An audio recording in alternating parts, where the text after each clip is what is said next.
So Turkey has now struck Kurdish targets in northeastern Syria, according to a new report.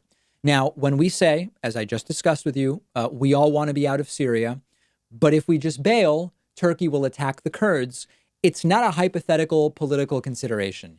It's not some random way to try to criticize what Donald Trump does. It's real. And in fact, it happened within hours of the United States pulling troops from northern Syria in conjunction with Donald Trump's announcement, right after even some Republicans said, wait a second. What about the Kurds?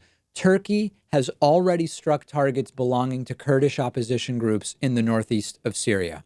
Right now, the north of Syria is controlled by the Kurdish SDF, that's Syrian Democratic Forces. They are our allies.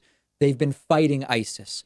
This is what, better said, a lot of Trumpists don't get, who just continue to see all of this as team sports. The actions of Trump have real world consequences. And you have these sort of reflexive defenses of anything that Donald Trump does, no matter what it is. But then you see that the impact is real. Trump pulls troops, Turkey bombs the Kurds. Now, Trump said, we have the tweet, that he would obliterate Turkey's economy if they do the wrong thing to the Kurds. We looked at the tweet last segment. Let's look at it one more time. As I have strongly stated before, Trump tweeted yesterday, and just to reiterate, if Turkey does anything that I, in my great and unmatched wisdom, consider to be off limits, I will totally destroy and obliterate the capital E economy of Turkey. I've done before. We still don't know what that I've done before means.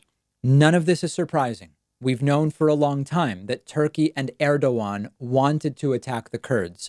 Now there is a very obvious and cynical analysis to be made. I will present it to you.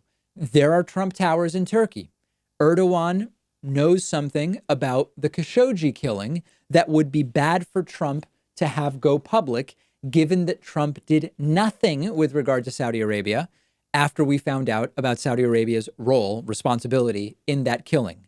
Both Putin and Erdogan want Syria's regime to stand. So this becomes a really clever geopolitical proxy to repress the Kurds, a more egalitarian society in support of dictator Bashar al-Assad.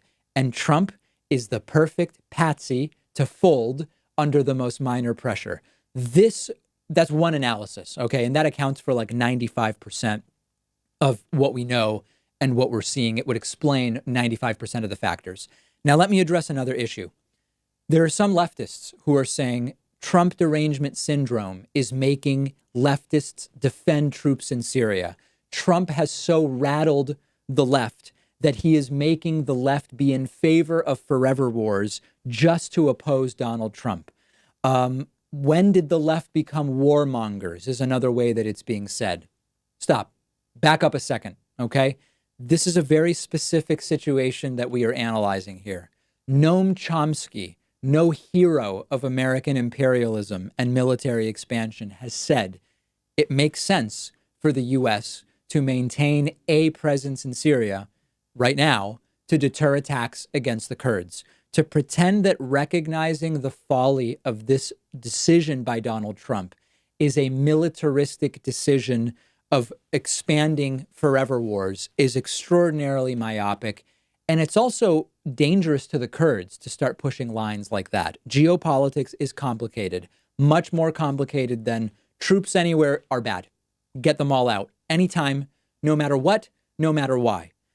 Please apply a little more thought to what is going on here, because it is, listen, we expect the right to be making completely ridiculous, fact-free analyses of what we are seeing take place on the foreign policy stage, whether they reflexively defend any decision that Trump makes, whether they reflexively favor and support anything that involves putting the military in different places.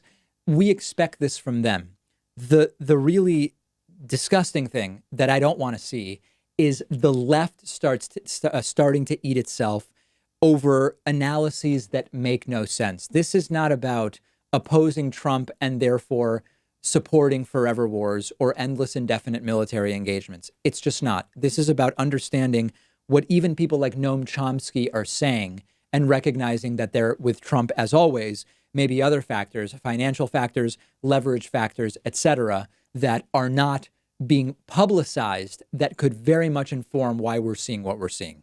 We'll be tracking the fallout. Make sure that you're following The David Pakman Show on Instagram at David Pakman Show. And while you're there, follow me at david.pakman.